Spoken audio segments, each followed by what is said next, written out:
Okay, so in this video I'm going to show you how to create a histogram from your sports data. So this is just my example data here. And what I'm going to do first is create a histogram for the heights of AFL players.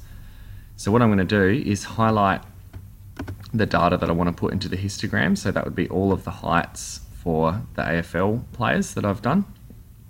And then I'm going to go Insert. And I'm going to choose this graph right in the middle here that says Insert Statistics Chart, and then the first option there, which is a histogram.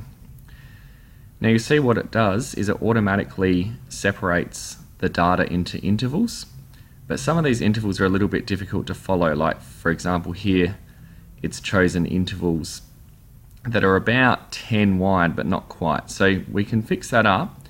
If you right hand click on those numbers down the bottom, go to Format Axes, we can change the bin width. So the bin width is how big the interval is for each of the columns.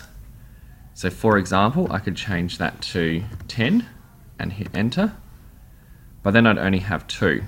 But if I change it to 5 and hit enter, then I can see a bit more about what's going on in the distribution.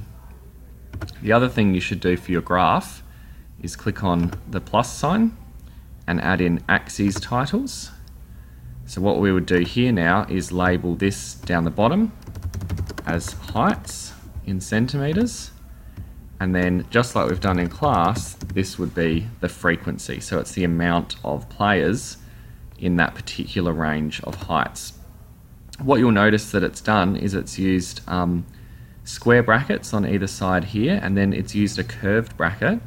The curved bracket means that 186 is not included in this particular bin, whereas the square bracket means that 186 is included.